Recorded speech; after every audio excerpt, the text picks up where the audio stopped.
హరి ఓం. పరమేశ్వర స్వరూపమైన సభకి నమస్కారం. ఎవడి నామస్మరణ వలన కేవలము శుభమే జరుగుతుందో వాడిని శివ అని పిలిచారు. మీకు నేను ఒక దేవాలయ ప్రాంగణంలో శివమహాపురాణ ప్రవచన సందర్భంలో మీకు ఒక విషయం విజ్ఞాపన చేస్తున్నాను. ఇది పరమ సత్యం. అబద్ధాలు చెప్పుకోవలసిన దౌర్భాగ్యం నాకు లేదు. బహుశా మా దొరగారికి ఒక్కరికి తెలిసేమో, ఆయన నాకు పేరు జ్ఞాపకంలో లేదు. ఈ ఊళ్ళోనే ఒక వ్యక్తి ఉండేవారు. ఆయన ఒకసారి నా దగ్గరికి వచ్చి, అంటే నా ఉద్దేశం ఇలాంటి బాధల్లో ఉన్న వాళ్ళందరినీ మా ఇంటికి వచ్చేసి నన్ను అడగమని కాదు. ఆయన ఒకసారి మా ఇంటికి వచ్చి ఒక్కసారి మీకు నమస్కారం చేసి వెళ్ళిపోతానని చాలా వ్యగ్రతతో అన్నాడు. అంటే నేను ఆఫీస్కి వెళ్ళిపోతున్నానండి, టైం అయిపోతుంది, ఇప్పుడు నమస్కారం పెట్టి మాట్లాడటం ఎందుకు? అక్కర్లేదు, నేనేం మాట్లాడను, ఒకసారి నమస్కారం చేసి వెళ్ళిపోతాను. సరే చెయ్యండి, కానీ అది మీరు నమస్కారం చేస్తానన్నట్టు లేదు, ఒక్కసారి మిమ్మల్ని కొడతానన్నట్టుంది. ఎందుకంత భావన వ్యగ్రత అన్న అంటే, ఇవాళే నా జీవితానికి చిట్ట చివరి రోజు, నేను ఆత్మహత్య చేసుకోబోతున్నాను. నా మనస్సులో ఎప్పుడైనా శాంతి కలిగితే మీ ఉపన్యాసాల్లోనే కలిగేది. అందుకని మీకు ఒక్కసారి నమస్కారం చేసి ఆత్మహత్య చేసుకుందామని వచ్చాను. మీకు ఒక్కరికే చెప్తున్నాను, మీరు ఎవరికీ చెప్పకండి. సాయంకాలానికి నేను ఉన్నాను. నేను అడిగిపోయినది నాకు చెప్పాడు బాబని, అది నేను తర్వాత పెడతాను ఆఫీస్కి, అవసరం అయితే హాఫ్ డే సీఎల్ పెడతాను. కూర్చోండి అది కూర్చోబెట్టాను. అంటే బాబు ఇలా మా ఇంటికి వచ్చేయమని కాలుష్మండి. కాబట్టి కూర్చుంటే ఏమి మీకు ఎందుకు కలిగింది బాధ? ఆయన ఏదో పాపం చాలా చెప్పుకొచ్చాడు ఏడుస్తూ. నేనన్నా సరే ఒక పని చేయండి, ఆఖరి ప్రయత్నం వచ్చేయండి. మీరు దీక్షగా 42 రోజులు శివాలయానికి ఎవ్వరికీ చెప్పద్దు. ప్రదోష వేళలో వెళ్ళి శివ ప్రదక్షిణం చేసి మీరు ఏమీ చెప్పకండి. మీరు చెప్పగలిగినంతసేపు శివాలయం అరుగు మీద కూర్చుని శివ శివ శివ శివ శివ శివ ఇదొకటే. ఒక 42 రోజులు ఈ దరిద్రాన్ని, మీ కష్టాన్ని అనుభవించి చూడండి అన్నారు. మీరు నమ్ముతారా? ఆ వ్యక్తి నా దగ్గరికి వచ్చి, నా జీవితంలో ఆశించని రీతిలో నా జీవితానికి ఒక కొత్త మలుపు తిరిగిందండి, నేను వరంగల్ వెళ్ళిపోతున్నాను, నేను సెటిల్ అయిపోతున్నానని చెప్పాడు. ఆ వ్యక్తే నాకు ఈ మధ్యనే మళ్ళీ ఫోన్ చేసి, కోటేశ్వరారు ఇప్పుడు నేను ఎంత ఆనందంగా ఉన్నాను అనండి, ఒక్కసారి మీరు ఏమైనా వరంగల్ వస్తారేమిటండి ఉపన్యాసాలకి, మీ దర్శనానికి వద్దాం అనుకుంటున్నాను, నేను కూడా కాకినాడ అన్నాడు. అయ్యా మీరు ఎప్పుడైనా కాకినాడ, ఇప్పుడు అక్కర్లేదు, ఇప్పుడు తర్వాత వద్దురు కానీ, నేను వరంగల్ ఇప్పుడు మాత్రం రావట్లేదు, నేను వరంగల్ వస్తే చెప్తాను, ఇప్పుడు మీరు నా దగ్గరికి వద్దురు కానీ తప్పకుండా దర్శనానికి అన్నాడు. కళ్యాణి అందులో అంటారే, ఏతి జీవంతి మానందో నరం వర్ష శతాదపి అంటుంది సుందరకాండ. 100 ఏళ్ళు బతికిన వాడు శుభాన్ని చూస్తాడు. అందుకే తొందరపడి ఏదో సమస్య ఉందని ఆత్మహత్యలు చేసేసుకుంటాం, ఇలాంటి మాటలు అనకూడదు. కాబట్టి చూడండి, శివుడు ఉద్ధరించగలడు అనడానికి ప్రత్యక్ష ప్రమాణం మనకే ఉంది కదా.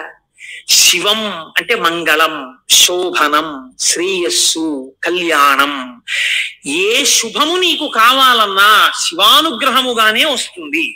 శివానుగ్రహము కలిగితే నీ ఇంట సర్వమంగళములు జరుగుతాయి. అందుకే శంకర భగవత్పాదాచార్య స్వామి శివానంద లహరిలో ఒక మాట అంటారు, అసలు శివ నిన్ను చూసి ఏదేదో అనుకుంటుంటే అసలు నీ స్వరూపం ఒక్కసారి ఆలోచించు. కరస్తే హేమాద్రౌ గిరిశ నికటస్తే ధనపతౌ గృహస్థే స్వర్భూజామరసురభి చింతామణిగణే శిరస్తే సీతాంశౌ చరణయుగళస్తే అఖిల శుభౌ కమర్థం దాస్యేహం భవతు భవదర్థం మమ మనః అంటారు. శంకర, నాకు శుభం ఈయన అడగడానికి నీకు నేనేమి ఇచ్చివను? కరస్తే హేమాద్రౌ, ఒక చేతిలో నువ్వు మేరు పర్వతం బంగారు కొండ పట్టుకున్నావు, బంగారు కొండే నీకుంది, ఇంకేమి మనం? గిరిశ నికటస్తే ధనపతౌ, గిరిశ ఓ శంకర, నీ పక్కన నవనిధులకు అధిపతి అయిన కుబేరుడు ఇలా నిలబడ్డాడు. నువ్వు ఎప్పుడు కుబేరా కొంచెం 2 రూపాయలనైతే అనలేదు. ఆయనే ఎప్పుడు ఏమైనా అడుగుతావేమోనని ఇలా నిలబడ్డా, ఆయన కోరిక తీరలేదు. గిరిశ నికటస్తే ధనపతౌ, కుబేరుడు నీ పక్కన ఉన్నాడు. గృహస్థే స్వర్భూజామరసురభి చింతామణిగణే, నీ ఇంట కల్పవృక్షాలు, కామధేనువులు, చింతామణులు రాసులు పోసి ఉన్నాయి. ఎన్ని కామధేనువులు, ఎన్ని కల్పవృక్షాలు, చింతామణులతో గోడలు కట్టారు నీ ఇంట్లో. పోన్లేవయ్యా ఇవన్నీ ఉన్నాయి, కానీ నీకేదో మోక్షం ఇస్తాను, నీకేమైనా అనారోగ్యం వస్తే తగ్గిస్తానడానికి నీ యొక్క శిరస్సు మీద సీతాంశు చంద్రబింబం ఉంది, చంద్రరేఖ ఉంది, కాబట్టి మోక్షం ఇచ్చే అధికారం నీకుంది. ఇంక నీకు నేనేమివ్వను? నాది నాది అన్నది ఒక్కటి ఉంది నా దగ్గర, నీది కాదని నా దగ్గర ఉన్నది అన్నది ఏమిటో తెలుసా? కమర్థం దాస్యేహం భవతు భవదర్థం మమ మనః. నాది అని అస్తమానం నన్ను బంధనంలో పడేసే ఈ మనస్సు నీకు ఇచ్చేస్తా, బుచ్చేసుకో. ఏదో రకంగా ఆయన పాదాల దగ్గర చేరడానికి శంకరాచార్యులు వారు మన కోసం చేసినటువంటి శ్లోకం కమర్థం దాస్యేహం భవతు భవదర్థం మమ మనః మమ అన్న చోట నేను అన్న శబ్దం శంకరాచార్యుల వారి కోసం అండి, ఆయన అపరశంకరుడు మన కోసం. ఇది జగద్గురువుల యొక్క కారుణ్యం. కనుక అటువంటి శంకరుడికి మీరేమి ఇవ్వాలి? మీరేమి ఇవ్వక్కర్లేదు. కానీ మీరు ఇలా నమస్కరిస్తే చాలు, ఒక్కసారి శివ అంటే చాలు, ఆయన పొంగిపోతాడు. అందుకు కదా మనం ప్రదోష వేళలో ఉపన్యాసం మొదలు పెట్టే ముందు శివాష్టోత్తర శతనామ స్తోత్రాన్ని ఒక్కసారి అనుసంధానం చెయ్యాలి అని మనం అనుకుంటున్నాం. మీరు చూడండి, నేను ఇక్కడ మీకు ఒక గంభీరమైనటువంటి విషయాన్ని వాళ్ళ ప్రస్తావన చెయ్యాలి అని అనుకుంటున్నాను. ఆనందం వస్తే కళ్ళతోటి తీసేస్తుంటాడు, మళ్ళీ పెట్టి చూసుకుంటున్నాడు. బాగుందండి మీరు చెప్పింది, శంకరుడు అంతటి గొప్పవాడే, ఇంతవరకు బాగుంది. కానీ ఇలా ఆయన ఎప్పుడూ మా కంటితో మేము చూడని రూపంలో ఉండడమేనా, లేకపోతే మాకు ఇంతకన్నా ఏమైనా గొప్ప ఉపకారం చేశారా? కళ్యాణం, భద్రం, శ్రేయం, శోభనం, శుభం, వీటన్నింటికీ అర్థం కేవలం శుభాలు చేసుకోవడం, పెళ్లిళ్ళు చేసుకోవడం, బూరులు తింటుండడం, గారులు తింటుండడం, ఇవేనా? ఇంకేమైనా చెప్పారా శంకరుడు? ఇవే నా అర్థం, నేను ఇవే మీకు చేసి పెడుతుంటానని ఏమైనా అన్నారా? దీన్ని మీరు చాలా జాగ్రత్తగా గంభీరంగా పట్టుకోవాలి. మీరు ఇది పట్టుకునే ప్రయత్నం చేస్తే శివపురాణం విషయంలో మీకు ఒక గొప్ప అవగాహన ఏర్పడిపోతుంది. కాబట్టి చెవులు రిక్కించి చాలా జాగ్రత్తగా వినే ప్రయత్నం చేయండి. కదిలినటువంటి శివుని యొక్క స్వరూపాన్నే నటరాజమూర్తి అని పిలుస్తాం. ఎదర వ్యాఖ్యానం పురాణంలో వస్తుంది, అప్పుడు నేను నటరాజ తత్వం గురించి, చిదంబరం గురించి చెప్తాను. అప్పుడు ఇందులో ఇప్పటికొకటి తెలుసుకోండి, తనలో తాను రమించిపోతున్నటువంటి శివుడు అలలు లేని సరస్సు. కాబట్టి తనలో తాను రమిస్తుంటాడు, కదలిక ఉండదు. ఇప్పుడు అదే శివుడు సృష్టికర్త, స్థితికర్త, ప్రళయకర్తగా ఉన్నాడు అనుకోండి, కదులుతుంటాడు. ఈ కదిలినప్పుడు నటరాజు నాట్యం చేస్తుంటాడు. నటరాజు సృష్టి స్థితి ప్రళయకర్త అయి నటిస్తున్నప్పుడు పక్కన దగ్గరగా ఎవరైనా నిలబడతారా? నిలబడి అలా చూస్తూ సంతోషపడిపోయే వాళ్ళు ఎవరైనా ఉన్నారా నటరాజుని? శ్రీ మహావిష్ణువు అంతటి వారు అసుర సంధ్య వేళలో మధ్యలో వాయిస్తూ ఉంటారు, శంకరుడు నాట్యం చేస్తుంటే. కాబట్టి ఉట్టిన ఏమీ చేయకుండా స్పెక్టేటర్స్ పాస్ అని చెప్పి ఏమైనా ఇస్తారా? రేపాక సుబ్బారావు సూర్యకళా మందిరానికి ఇచ్చినట్టు ఇస్తే వెళ్ళి కూర్చున్న పాస్ పట్టుకుని మొదటి వరుసలో చాలా దగ్గరగా ఉట్టిన ఏ సహాయం చేయకుండా ఇలా చేతులు కట్టుకుని అబ్బా చాలా బాగా చేస్తున్నారండి అని ఇలా సంతోషంగా చూసేవాళ్ళు కూడా ఎవరైనా ఉంటారా సభలో? అంటే శాస్త్రం అంది ఇద్దరు ఉన్నారు, ఇద్దరే చూస్తారు. అలాగా మిగిలిన వాళ్ళందరూ నటరాజ తాండవమునందు సహాయం చేస్తుంటారు. ఆ ఇద్దరు ఎవరో తెలుసా? ఒకరు వ్యాఘ్రపాదుడు, ఒకరు పతంజలి. వీళ్ళిద్దరే చూస్తూ ఉంటారు. వ్యాఘ్రపాదుడి యొక్క శరీర అధోభాగం పులిగా ఉంటుంది, పతంజలి యొక్క శరీర అధోభాగం పాముగా ఉంటుంది. పతంజలి ఆదిశేషుని యొక్క అంశ. ఈ పతంజలి వ్యాకరణానికి మహాభాష్యం చేశారు. ఈ పతంజలి 1000 నాలుకలతో సమాధానం చెప్పేవారు. ఒకానొకసారి ఈ పతంజలి మహర్షి దగ్గరికి 1000 మంది శిష్యులు వచ్చి, అయ్యా మీ దగ్గర మేము వ్యాకరణం నేర్చుకోవాలనుకుంటున్నామని అడిగారు. పతంజలి మహర్షి అన్నారు, సరే మీకు 1000 మందికి నేను నేర్పుతాను ఏకకాలంలో. ఎవరు ఏ స్థాయిలో ఉన్నారో ఆ స్థాయిలో పాఠం చెప్పేస్తాను. మీకు ఉదాహరణకి వ్యాకరణం అంటే కొద్దిగా సంగీతంతో పోల్చండి. కొద్దిగా అమరిక కోసం సంగీతం నేర్పేటప్పుడు బాగా కీర్తనల్లోకి వచ్చేసిన వాళ్ళకి, ఇంకా సరిగమ పదనిసల్లో ఉన్న వాళ్ళకి, from the lowest string to the highest string కలిపి కూర్చోపెట్టి సంగీతం నేర్పడం కుదరదు. ఎందుకనంటే ఎవరికి వాళ్ళకే టైం ఉండాలి, వాళ్ళ స్థాయికి తగినట్టు వాళ్ళకి చెప్తూ ఉండాలి. వ్యాకరణ మహాభాష్యం చెప్పేటప్పుడు 1000 మంది 1000 రకాలైన ప్రశ్నలు వేస్తారు. 1000 మందికి ఒకేసారి జవాబు చెప్పాలి. కాబట్టి ఇప్పుడు తాను ఎలా చెప్పాలి? తాను ఆదిశేషుడు కనుక శేషాంశతో చెప్పాలి, 1000 నాలుకలతో చెప్తాను. కానీ 1000 నాలుకలతో చెప్పినప్పుడు ఒక ప్రమాదం ఉంది. శేషాంశతో ఉంటాను, దానిలో విషపు గాలి కూడా వస్తుంది. ఎదురుగుండా కూర్చున్నవాడు బూడిదైపోతాడు. కాబట్టి తెర అడ్డం కడతాను. ఇది చిదంబరంలో జరిగిందండి యథార్థంగా. నేను ఒక తెర అడ్డం కట్టి లోపల నేను కూర్చుంటాను, మీరు బయట కూర్చోండి. మీరు ప్రశ్నలు అడుగుతుండండి, నేను చెప్పేస్తుంటాను 1000 నాలుకలతో.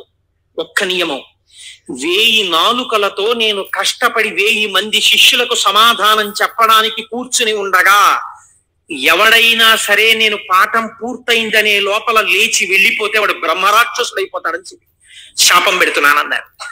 1000 మంది శిష్యులు కూర్చున్నారు. కొంతమందికి అసలు ప్రారంభంలోనే అనుమానాలు ఉంటాయి. అలాంటి వాళ్ళు కూడా ఉంటారు. ఇప్పుడు ఇది మోక్ష ద్వారం, ఇందులో దూరితే మోక్షం వస్తుంది అన్నాం అనుకోండి, ఇది ఎవరు పెట్టారండి అంటాడు. వెంటనే వాడు వచ్చారు. అసలు ముందు తెలుసుకోవడం కన్నా అనుమానాలు ఎక్కువ. అక్కడే పతనం ప్రారంభం. విన్నదాన్ని మననం చేసి దీన్ని మనం ఎంత అనుష్ఠానంలోకి తెద్దామని చూడకుండా మనం ఎన్ని అనుమానాలు ఇందులో తెచ్చేసుకుందాం అనేటప్పటికీ అది ఎప్పటికీ ఆగవు. మీకు ఎప్పటికీ ఆగవు అనుమానాలు. ఇప్పుడు ఏమైపోయింది, ఇందులో ఒకటికి అనుమానం వచ్చింది. ఏటో వెళ్ళిపోతే బ్రహ్మరాక్షసుడు అంటున్నాడు. ఈ మాట వినగానే అసలు నాకు తోచడం మానేసింది. అసలు ఈయన మొదలెట్టే లోపలే కాసేపు బయటికి వెళ్ళి తిరిగి వస్తే మనశ్శాంతిగా ఉంటుంది. పాఠం మొదలెట్టే లోపల వచ్చేద్దాం ముందే వెళ్ళిపోయాడు. పాఠం మొదలెట్టేటప్పటికి వద్దాం కాస్త మనశ్శాంతి వస్తుంది. లేకపోతే ఈయన ఏమిటో లోపల నేను 1000 నాలుకలు అంటున్నాడు, తెరత్తకూడదు అంటున్నాడు. ఓరు నాయనో ఇదంతా ఏ గొడవగా ఉంటుందో, వెళ్ళిపోతే బ్రహ్మరాక్షసుడు అంటాడు. ముందే కాస్త తిరిగి వస్తే, అలా తిరిగి వచ్చేస్తే కాస్త మనశ్శాంతిగా ఉంటుంది. అప్పుడు వచ్చి కూర్చుందాం పాఠానికని ముందే వెళ్ళిపోయాడు. అంటే ఎలా ఉంటారో చూడండి లోకం. ఇప్పుడు పతంజలి వ్యాఖ్యానం మొదలుపెట్టారు. 1000 నాలుకలతో చెప్పేస్తున్నారు ఆయన పాఠం. ఒక ఆయనకి అనుమానం వచ్చింది. ఏంట్రా 1000 మంది అడుగుతున్నాం, 1000 మందికి చెప్పేస్తున్నాడు సమాధానాలు, ఎలా చెప్తున్నాడు రా ఈయన? తెరడ్డం కట్టాడు, నేను చెప్తాను లేండి అన్నాడు. నిజంగా అసలు ఎలా చెప్పగలుగుతున్నాడో ఒక్కసారి చూద్దామని. చూడండి, సేవ చేస్తున్నారు పరమాత్మకి అని తెరడ్డం పెడితే ముందు వరుసలో కూర్చున్నవాడు తెరెత్తి చూస్తుంటాడు. ఎంత తప్పది అంటే అది కూడా భక్తి. కాబట్టి అలా ఆ పతంజలి అటు కూర్చునుండగా ఒక శిష్యుడు ఏం చేశాడంటే మెల్లిగా తెరెత్తాడు. తెరెత్తి చూశాడు. చూసేటప్పటికి విషపు గాలి వాడు ఒక్కడి మీదకే పెడుతుందా? ఈ 999 మంది బూడిదైపోయాడు. అట్నుంచి ప్రశ్న అయిపోయింది. ఆగిపోగానే పతంజలికి అనుమానం వచ్చింది. ఏదో జరిగిందని ఆయన పాఠం ఆపి లేపి తెర తీసి చూశాడు. బూడిద రాసులు ఉన్నాయి. అరేరే చచ్చిపోయారా 1000 మంది అనుకున్నారు. ఇంతలో పాఠం వినడానికి కొంచెం మనశ్శాంతితో వద్దామన్నవాడు వచ్చాడు. నువ్వు ఎక్కడికి వెళ్ళావురా అని అడిగారు ఆయన. అది నేను చెప్తాను కానీ వీళ్ళు ఏంటంటే 999 బూడిద కుప్పలు ఏమిటండి అన్నాడు. వాడు బుర్ర మరీ పాడైపోయాడు. ఆయన అన్నారు, కంగారు పడకు, నేను ముందే చెప్పాను కదా తెరత్తద్దని. ఎవడో ఎత్తాడు, బూడిదైపోయారు. నువ్వు మాత్రం ఒక్క శిష్యుడు మిగిలావురా, మీకు 1000 మందికి పాఠం చెప్తానన్నాను, కనీసం ఒక్కడే మిగిలావు, నీకు చెప్తాను పాఠం అన్నారు. వాడు అడిగిపోయాడు. అయ్యి బాబోయ్ పాఠమే. ఇప్పుడు పతంజలి అన్నారు, నీకేం చెప్పను, కంగారు పడకు, నీకు నేను అనుగ్రహించేస్తున్నాను. నీకు వ్యాకరణం అంతా భాషించేసి నీకు వచ్చేసింది వ్యాకరణ భాష. వింధ్య పర్వత శిఖరాల దగ్గర నిలబడ్డాడు. వింధ్య పర్వతానికి కిందకి దక్షిణ దేశం, పైకి ఉత్తర దేశం. పూర్వం ఔత్తరాహులు అంటే ఉత్తర దేశంలో వాళ్ళు వ్యాకరణం నేర్చుకోవడానికి దక్షిణానికి చిదంబరం వెళ్ళేవారు. చిదంబరం నుంచి ఉత్తరం పాటలీపుత్రానికి వెళ్తుండేవారు. అవంతి వెళ్ళడం కూడా ఉండేది ఉజ్జయిని. కాబట్టి ఆయన అక్కడ కూర్చుని పెద్ద రావి చెట్టు ఎక్కి కూర్చున్నాడు. బ్రహ్మరాక్షసుడు కదా, బాగా వ్యాకరణం వచ్చింది. అందుకని ఇటుగా వస్తున్న వాళ్ళని ఆపేవాడు. ఆ రోజుల్లో వ్యాకరణం నేర్చుకోవాలి అంటే, ఆ రోజుల్లో యథార్థం అంతే, వ్యాకరణం నేర్చుకోవాలి అన్నా, వేదం నేర్చుకోవాలి అన్నా ఉపనయనం చేసుకోవాలి. ఉపనయనం చేసుకుని గాయత్రీ మాత యొక్క అనుగ్రహాన్ని పొందితే తప్ప వేదం చదవడానికి కానీ వ్యాకరణం చదువుకోవడానికి కానీ అర్హత ఇచ్చేవారు కాదు. కాబట్టి ఇప్పుడు ఈయన ఉపనయనం అయిపోయినటువంటి బ్రహ్మచారులు ఎవరైనా వ్యాకరణం నేర్చుకోవడానికి ఎడుతుంటే వాళ్ళని ఆపుతుండేవాడు. ఆపుతూ వ్యాకరణ సంబంధమై పతంజలికి మాత్రమే తెలుసున్న ఒక గంభీరమైన లోతైన ప్రశ్న అడుగుతుండేవాడు. పచ్చనేటటువంటి ధాతువు మీద త అనబడేటటువంటి నిష్ఠా ప్రత్యయం కలిస్తే పచధాతువునకు నిష్ఠలో రూపం ఏ రకంగా వస్తుంది అని అడిగేవాడు. సాధారణంగా వ్యాకరణంలో దీన్ని తెలియని వాళ్ళు ఏమంటారంటే పక్వం అంటారు. వెంటనే పక్వం అనగానే ఆయన అనేవాడు, బాగా పక్వం అయ్యావురా ఈ జవాబు చెప్పని నోట్లో పడేసుకున్నాడు. పక్వం అంటే బాగా రుచిగా వండబడ్డాడు అని. ఇప్పుడు నువ్వు పక్వం అయ్యావు అని తినేసి మళ్ళీ చెట్టెక్కి కూర్చునేవాడు. ఇలా చాలా మంది బ్రహ్మచారుల్ని తినేసాడు. తినేసి కూర్చుంటే గగ్గోలు పెట్టడం మొదలెట్టారు. ఈ బ్రహ్మచారి ఎవడో అక్కడ కూర్చున్నాడు, బ్రహ్మరాక్షసుడు, వాడు వ్యాకరణ సూత్రం అడిగి తినేస్తున్నాడు. పతంజలి మహర్షి చూశారు, అయ్యయ్యో వీడికి నేను యోగ్యుడైన వాడికి చెప్పరా అంటే వీడికి ప్రశ్న అడిగి తినేస్తున్నాడు, వీడికి నేనే వెళ్ళి శిష్యుడుగా మళ్ళీ వీడి దగ్గర నేర్చుకుని వీడిని ఉద్ధరించాలి అని చంద్రశర్మ అన్న పేరుతో బ్రాహ్మణుడై ఆయన వచ్చారు. ఆయన వస్తూ ఉంటే ఈయన ఆపాడు. ఆపి మళ్ళీ ఈ ప్రశ్న అడిగాడు. అడిగితే ఆయన అన్నారు, పక్వం వ్యాకరణం అంతా రా అన్నాడు. కానీ ఉపాధి బ్రహ్మరాక్షస ఉపాధిలో ఉన్నాడు కాబట్టి ఆయన ఎక్కడ నేర్పుతానన్నాడు? స్కూల్లోనూ అక్కడ నేర్పను, రావి చెట్టు మీద కూర్చుని నేర్పుతాను రా. ఎందుకంటే శివాలయంలో నేర్పాలి వ్యాకరణం. పూర్వం వ్యాకరణ మంటపాలని శివాలయాల్లో ఉండేవి, అక్కడే నేర్పాలి. కాబట్టి నీకు నేను రావి చెట్టు మీద నేర్పుతాను. రావి చెట్టు మీద కూడా ఎక్కడ?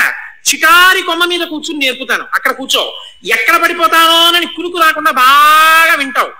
చెప్పేవాడు బ్రహ్మరాక్షసుడు, చెప్పేది చిటారి కొమ్మ మీద రావి చెట్టు మీద. టైం ఇవ్వను, ఉత్తర క్షణం అడ్మిషన్ ఇచ్చేసాను నీకు, ఎక్కేద్దాం చెప్పాను. అమ్మ బాబో ఇదో అఘాయిత్యం కింద ఉందని పాపం ఈ చంద్రశర్మ ఆయనతో పాటు చెట్టెక్కి చెట్టు చివారి కొమ్మ మీద కూర్చున్నాడు. ఈయన మహాభాష్యం చెప్పేస్తున్నాడు. ఇప్పుడు ఈ మహాభాష్యం రాసుకోవాలి. ఎక్కడ రాస్తాడు? రాయడానికి ఓ గంటమో ఓ తాటాకో తెచ్చుకోవడానికి టైం లేదు. అందుకని ఆయన రావాకులు తుంపి ఒక పుల్ల ముక్క ఒకటి తీసి తొడ చీరుకున్నాడు. చీరుకుని అందులోంచి వస్తున్న నెత్తుటిలో పుల్ల ముంచి ఒక్కొక్క రావాకు మీద భాష్యం రాసుకున్నాడు. 9 రాత్రులు 9 పగళ్ళు పతంజలి మహాభాష్యాన్ని చంద్రశర్మకి చెప్పాడు. చెప్పగానే ఆయనకి శాప విమోచనం అయిపోయింది. శాప విమోచనం అయిపోయిన తర్వాత ఇప్పుడు నాకు బ్రహ్మరాక్షసుడిగా ఇంతకాలం బతికాక పూర్ణ వైరాగ్యం వచ్చేసింది. కాబట్టి ఇంకా నేను ఒక గురువు యొక్క పాదములను ఆశ్రయించి సన్యాస దీక్ష తీసుకుని నా జీవితాన్ని తరింప చేసుకుంటానని శుకబ్రహ్మ యొక్క పాదములు పట్టుకుని గౌడపాదాచార్యుల వారైన వారు వారే. మనం శంకరాచార్యుల వారి గురు పరంపరలో గౌడపాదాచార్యుల వారిని చెప్తాం. ఎవరో తెలుసా అండి? ఆ గౌడపాదాచార్యుల వారు ఈ బ్రహ్మరాక్షసుడే గౌడపాదులు అయ్యారు. గౌడపాదులై శుకబ్రహ్మ యొక్క పాదములు పట్టుకుని సన్యాస దీక్ష తీసుకుని గౌడపాదాచార్య పేరుతో ఉన్నారు ఆయన. ఈ చంద్రశర్మ ఈ రావ్యాకుల మీద రాసుకున్న మహాభాష్యం అంతా ఓ బట్టలో మూట కట్టాడు. మూట కట్టుకుని వెళ్ళిపోతున్నాడు ఆయన.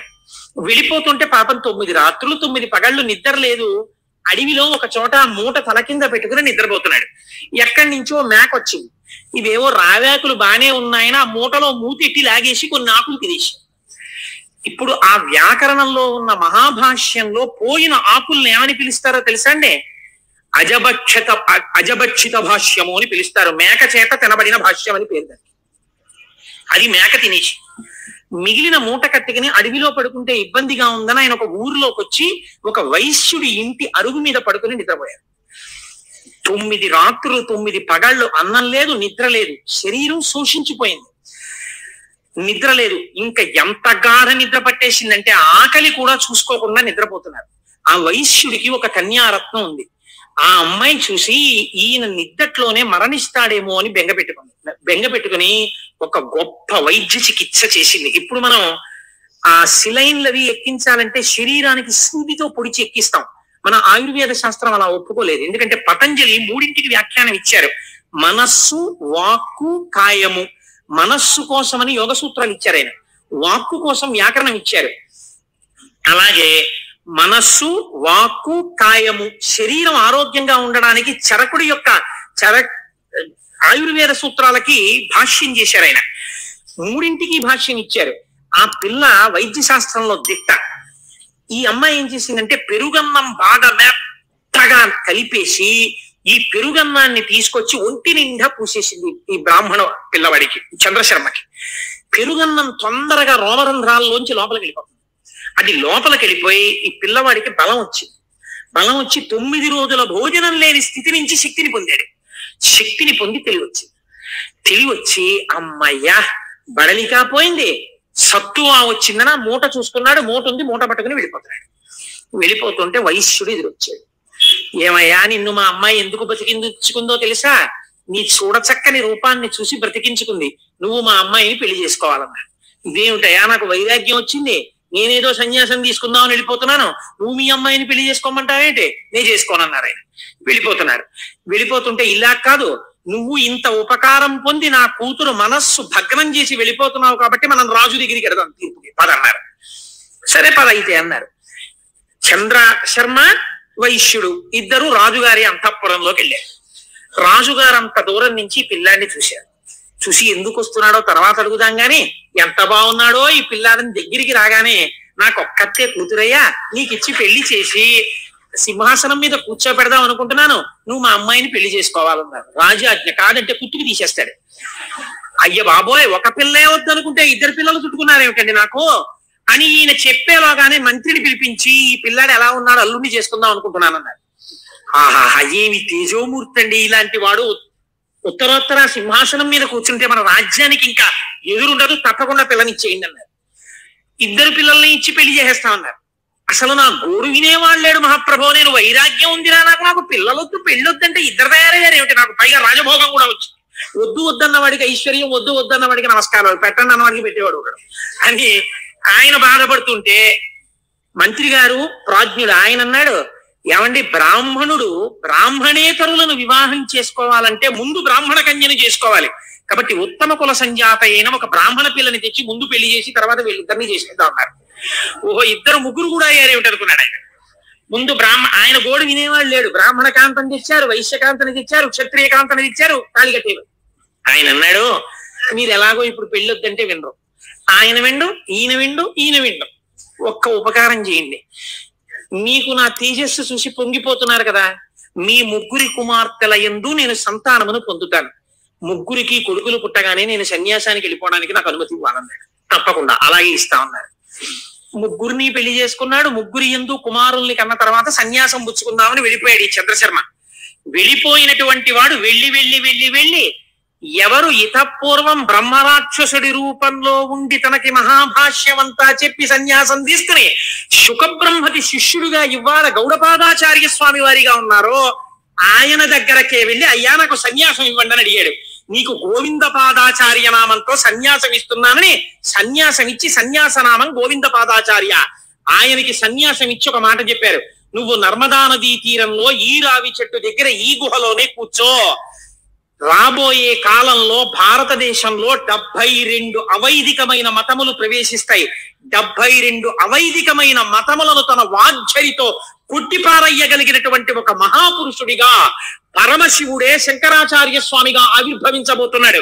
ఆ శంకరాచార్యుల వారికి సన్యాసనామాన్ని ఇచ్చి తత్వోపదేశం చెయ్యడానికి నువ్వు గురువుగా ఉండు అని కూర్చోబెట్టారు. ఆ చంద్రశర్మే గోవింద పాదాచార్య స్వామి. ఆ గోవింద పాదాచార్య స్వామి శిష్యులే మన శంకర భగవత్పాదాచార్య స్వామి. ఇది గౌడపాద, గోవింద పాదాచార్య, శంకరాచార్య గురు పరంపర.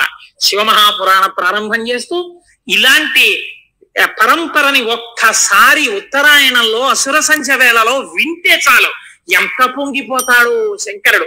కనుక ఇప్పుడు ఆయన కాలడిలో జన్మించాడు మహానుభావుడు. ఆ శంకరాచార్య స్వామి వారి జన్మ రహస్యాన్ని గురించి ఎప్పుడైనా మనం త్రిపుర సుందరి అమ్మవారి ఊళ్ళో మళ్ళీ శంకరాచార్య స్వామి వారికి వైశాఖ శుక్ల పంచమి నాడు చేస్తాం కదా ఉత్సవం, అప్పుడు చెప్తాను దాని గురించినటువంటి విశేషాలు. ఇప్పుడు చెప్తే కుదరదు మహాప్రభో. ఆయన భారతదేశపు నలుచెరగుల పాదచారి అయి 3 మాటలు తిరిగాడు.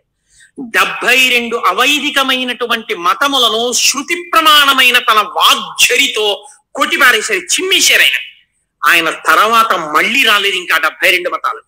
అంత గొప్పవారు శంకరాచార్యుల వారంటే. అందుకే చంద్రశేఖర పరమాచార్య స్వామి వారికి శంకరులు గురువు కాదు, ప్రాణం.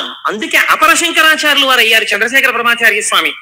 అటువంటి మహాపురుషుడై దిగ్విజయ యాత్ర చేసి శృతి ప్రమాణమైన అద్వైత సిద్ధాంతాన్ని ఆవిష్కరించి మనందరినీ ఉద్ధరించినటువంటి వారిగా శంకరులు వచ్చారు. మీరు చూడండి, ఇప్పుడు మనం శివనామము మళ్ళీ మొదటికి వెళ్ళండి. ఎక్కడికి వెళ్ళాలి? అమరకోశంలో శివనామమునకు చెప్పినటువంటి వ్యాఖ్యానములో శివుణ్ణి ఏ రకంగానైనా పట్టుకుంటే మిమ్మల్ని ఉద్ధరించగలడు దగ్గర నుంచి శ్రేయం, మంగళం, కళ్యాణం, భద్రం, శ్రేయస్సు, శోభనం, ఇవి కేవల మంగళములేనా ఇంకేమన్నా ఉన్నాయా దగ్గరికి వెళ్ళండి. అందుకు తీసుకొచ్చాను దీన్ని. ఇప్పుడు ఇక్కడి నుంచి అక్కడికి వెళ్ళండి. మళ్ళీ ఒక్కసారి వెడితే మీకు ఈ శివనామమును ఎక్కడ దాచారు? శివనామము పంచాక్షరిగా కదండి ఉంది. నమశివాయ అని పంచాక్షరి. నమశివాయ అన్న మాట చెప్పడానికి వేదం ఎంత కట్టడి చేసి చెప్పింది, ఎంత జాగ్రత్తగా చెప్పింది పంచాక్షరి మంత్రాన్ని. మీరు జాగ్రత్తగా చూడండి, ఇది జాగ్రత్తగా గమనించండి. మీరు అయ్యప్ప స్వామి దర్శనానికి వచ్చారనుకోండి, అలా గేటు దగ్గర నిలబడి అయ్యప్ప స్వామి దర్శనం చేసుకుంటానంటే మీకు కనపడరు. మీరు అక్కడ చెప్పులు విప్పాలి, లోపలికి రావాలి, ఇక్కడ ఉన్నటువంటి పరివార దేవతలందరినీ దర్శనం చెయ్యాలి, మెట్లు ఎక్కాలి, గణపతికి సుబ్రహ్మణ్యుడికి ప్రదక్షిణం చెయ్యాలి, ధ్వజస్తంభం పక్క నుంచి లోపలికి వెళ్ళాలి, స్వామికి ఒక పక్కకి వెళ్ళి నిలబడి ఆయన వంక చూస్తే అప్పుడు మీరు సంతోషంగా స్వామి దర్శనం చేస్తారు. అలాగే ఈ పంచాక్షరిని వేదం ఎక్కడ దాచిందో చూడండి. మనకి వేదములు 4 అయినా సాధారణంగా మనం ఏమంటామంటే మూడుగా వ్యవహరిస్తాం సంప్రదాయంలో. అందుకే శంకరాచార్యులు వారు కూడా శివానంద లహరిలో త్రైవేద్యం హృద్యం త్రిపురహరమాద్యం త్రినయనం అన్నారు. త్రైవేద్యం అనడానికి ఒక కారణం ఉంది. ఋగ్వేదం, యజుర్వేదం, సామవేదం ఈ 3 వేదాలు నేర్చుకోవడానికి ఒక్కసారి ఉపనయనం చేసుకుంటే చాలు. ఒకసారి ఉపనయనం చేసుకుంటే 3 వేదాలలో ఉండేటటువంటి సారాంశమునకు కూడా ఒక సావిత్రి ఉపదేశం, ఒక గాయత్రి ఉపదేశంతో 3 వేదాలు చదవచ్చు. అధర్వ వేదం చదువుతాను అన్నారు అనుకోండి ఎవరైనా, ఈ 3 వేదాలు చదవడానికి కావలసినటువంటి ఉపనయనం సరిపోదు. అధర్వ వేదం కూడా చదవాలంటే మళ్ళీ ఉపనయనం చేసుకోవాలి. మళ్ళీ ఉపనయనం చేసుకుని మళ్ళీ ఇంకొక బ్రహ్మోపదేశం పొందాలి. పొంది అధర్వ వేదం చదవాలి. అందుకని త్రైవేద్యం అంటారు సాధారణంగా. ఈ 3 వేదములు ఋగ్వేదం, యజుర్వేదం, సామవేదం, మీరు 3 అలా పెట్టారనుకోండి, ఒక దేవాలయ ప్రాంగణం ఉన్నట్టుగా 3 వేదాలు అలా పెడితే ఈ 3 వేదాలకి మధ్యలో ఏ వేదం ఉంది? ఇది ముందరి ద్వారం, ఇది వెనక ద్వారం, ఇది ఋగ్వేదం, ఇది సామవేదం, ఈ మధ్యలో ఉన్నది యజుర్వేదం. ఇప్పుడు ఈ యజుర్వేదానికి 7 కాండలు ఉన్నాయి. 7 కాండలు 1, 2, 3, 4, 5, 6, 7. ఇప్పుడు ఇందులో మళ్ళీ మధ్య ప్రాకారం ఏది? 4వ కాండ కదండి. ముందు 3, వెనక 3, మధ్యలోది 4. ఇప్పుడు ఈ 4వ కాండలో ఏముంది? యజుర్వేదంలో రుద్రాధ్యాయం ఉంది. మళ్ళీ రుద్రాధ్యాయంలో అష్టమానువాకం మీరు తీసుకోండి, మధ్యలోకి అష్టమానువాకం వస్తుంది. అష్టమానువాకం మీరు తీసి ఇప్పుడు చదవండి అష్టమానువాకాన్ని. నమ సోమాయ చ రుద్రాయ చ నమస్తామ్రాయ చ అరుణాయ చ నమ సింగాయ చ పశుపతయే చ నమ ఉగ్రాయ చ భీమాయ చ నమో అగ్రే వధాయ చ దూరే వధాయ చ నమో హంత్రే చ హనీయసే చ నమో వృక్షేభ్యో హరికేశేభ్యో నమస్తారాయ నమ శంభవే చ మయోభవే చ నమ శంకరాయ చ మయస్కరాయ చ నమ శివాయ చ శివతరాయ చ. అష్టమానువాకం చిట్ట చివర్లో నమ శివాయ చ అక్కడ పెట్టారు. ఈ నమ శివాయ చాకి ముందు ఏం పెట్టారు? మయస్కరాయ చ. మయస్కరాయ చ అంటే గురువు. గురూపదేశంతో పంచాక్షరిని పొందాలి. మయస్కరాయ చ ఈ గురువుల పరంపరలో మొట్టమొదట లోకంలో శివనామాన్ని ప్రచారం చేసి అద్వైత సిద్ధి వైపుకు నడిపించిన వాళ్ళు ఎవరు? నమ శంకరాయ చ. శంకర భగవత్పాదులు. ఆ శంకర భగవత్పాదులు ఎవరు? శంకరుడే. ఎలా చెప్పగలరు? రుద్రాధ్యాయంలోనే అభిషేక మంత్రాల్లోనే ఒక చోటు ఉంది, నమ కపర్దినీచ వ్యుక్తకేశాయ చ అని. కపర్దినీచ అంటే పెద్ద జటాజూటం ఉన్నవాడు, వ్యుక్తకేశాయ చ అంటే అసలు వెంట్రుకలు లేనివాడు, మొత్తం పూర్ణమండలం చేయించేసుకుని గుడు చేయించేసుకుని ఉన్నవాడు. అలా ఎలా కుదురుతుందండి? పక్కనే ఉన్న నామంలో పెద్ద జటాజూటమా, ఆ పక్కనే ఉన్న నామంలో ఒక్క వెంట్రుక కూడా లేనటువంటి గుండుతో ఉన్నవాడా? ఈ 2 ఎలా సమన్వయం అవుతాయి అంటే పెద్దలు అన్నారు, నీ ఇష్టం వచ్చినట్టు చెప్పడానికి వీల్లేదయా. అలా వ్యుక్తకేశాయ చ గుండుతో శివుడున్నాడని ఎక్కడైనా చెప్పారా? అంటే వ్యాస భగవానుడు వాయుపురాణంలో చెప్పారు గుండుతో శివుడున్నాడు అని. గుండుతో శివుడు ఎక్కడ ఉన్నాడు? ఎందుకంటే దక్షిణామూర్తిగా కూడా జటాజూటంతో ఉంటారు, శివుడిగా జటాజూటంతో ఉంటారు. పూర్ణముండనంతో గుండు చేయించుకున్నటువంటి శివస్వరూపం లేదు. మరి వాయుపురాణం ఎలా చెప్పింది ఉన్నాడని అంటే, వాయుపురాణం ఒక విషయాన్ని వ్యాస భగవానుడు ప్రతిపాదన చేస్తూ చెప్పారు. 4 సహ శిష్యైస్తు శంకరో అవతరిష్యతి. 4 శిష్యుల మధ్యలో కూర్చుని గుండుతో ఉండి మీద బట్ట కప్పుకున్న సన్యాసి రూపంలో ఎవరు కనబడుతున్నాడో ఆయనే పరమశివుడు అని చెప్పి. ఇప్పుడు 4 శిష్యుల మధ్యలో కాషాయ బట్ట ఇలా గుండు మీద వేసుకుని చేతిలో వేదాలు పట్టుకుని ఇలా చిన్ముద్ర పట్టి కూర్చున్నది ఎవరు? ఎవరండి? శంకరాచార్య స్వామి. నమ కపర్దినీచ పరమశివుడు, వ్యుక్తకేశాయ చ శంకరాచార్యుల వారు. కాబట్టి ఇప్పుడు ఈ శంకరాచార్యుల వారు ఎవరు? పరమశివుడే. రుద్రాధ్యాయంలో రహస్యంగా చెప్పేసింది. ఎప్పుడో రాబోయేటటువంటి శంకరావతారాన్ని రుద్రాధ్యాయం చెప్పింది. ఆయన్ని మయస్కరాయ చ ఆ శంకరుల గురు పరంపర ఉన్నదే అది సదాశివ సమారంభాం లేకపోతే నారాయణ సమారంభాం వ్యాస శంకర మధ్యమాం అస్మదాచార్య పర్యంతాం వందే గురు పరంపరాం. ఆనాడు పరమశివుడు కపర్ది అని ఇంత జుట్టుతో ఉన్నవాడి నుంచి ప్రారంభమైనటువంటి ఈ గురు పరంపర మధ్యలో శంకరాచార్య స్వామి ఉంటే, ఈనాడు నాకంటి ఎదుట నాకు శంకరాచార్య స్వరూపమై నన్ను నిలబెట్టి ఆశీర్వదించి నడుపుతున్నటువంటి నా గురువు బ్రహ్మశ్రీ మల్లంపల్లి అమరేశ్వర ప్రసాద్ గారి వరకు ఆ గురు పరంపరయే నడుచుచున్నది. ఎవరికి వారి గురువు వరకు ఇలాగే చెప్పుకుంటాం. సదాశివ సమారంభాం శంకరాచార్య మధ్యమాం అస్మదాచార్య పర్యంతాం వందే గురు పరంపరాం. ఈ గురువు ఏం చేస్తున్నారు? మీకు నడుబడి నేర్పుతున్నారు. ఈ గురువు ఏం చేస్తున్నారు? ఉదారమూర్తి అయి మిమ్మల్ని ఆశీర్వదిస్తున్నారు. ఈ గురువు ఏం చేస్తున్నారు? మీ ఉద్ధరణ కోసం ఈశ్వరుణ్ణి ప్రార్థన చేస్తున్నారు.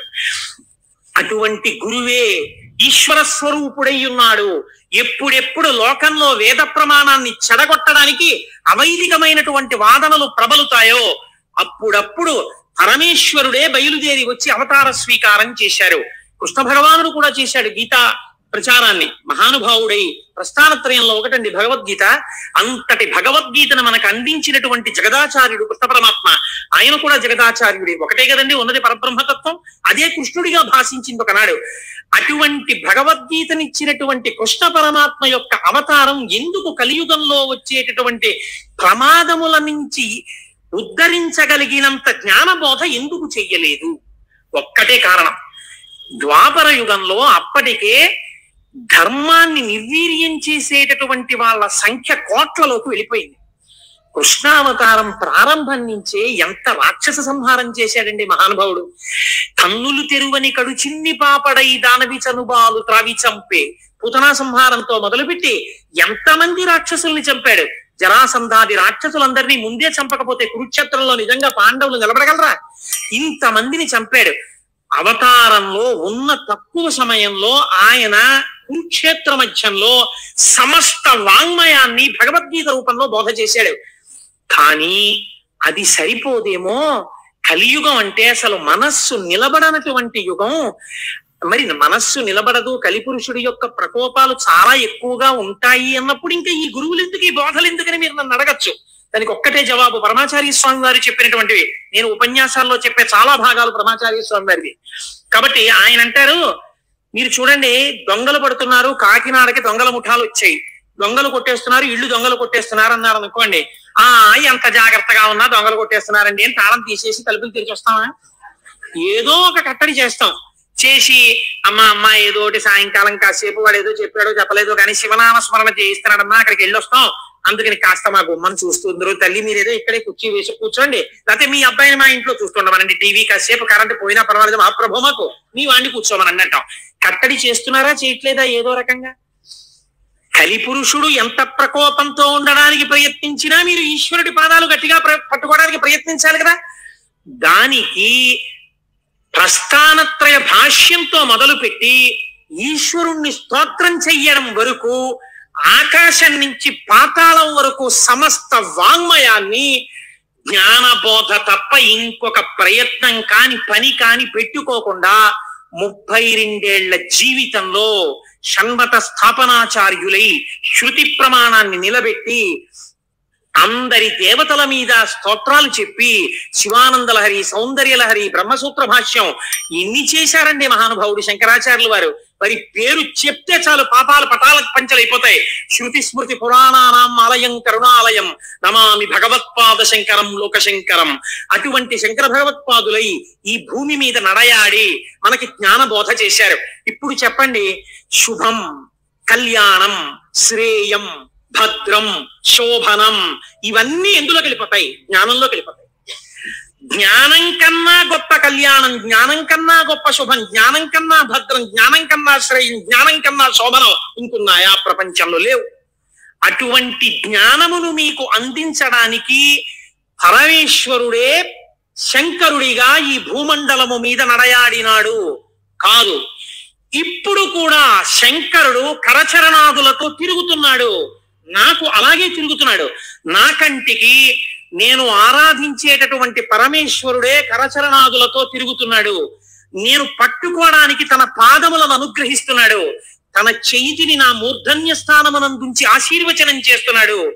నాకు అనుమానం వస్తే రాత్రనక పగలనక నేను వెళ్ళి పరిగెత్తికెళ్ళి కూర్చుని, గురువుగారు దీనికి ఎలా చెప్పాలండి అంటే, నాన్న నీకు ఫోన్ చేసి చెప్తాను, ఇప్పుడు టైం లేదని ఫోన్ చేసి, నాన్న నువ్వు అడిగిన శ్లోకానికి ఇది వ్యాఖ్యానం అని ఫోన్ చేసి చెప్పగలిగినటువంటి ఉదారుడై ఆ పరమశివుడు ఆ శంకరుడు నాకు మల్లంపల్లి అవరేశ్వర ప్రసాద్ గా నడయాడుతున్నారు, మీకు మీ గురువుగా నడయాడుతున్నారు. తిరుగుతున్నారా తిరగట్లేదా?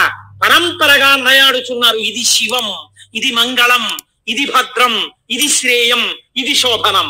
కాబట్టి మనం ఎవరికి నమస్కరిస్తాం?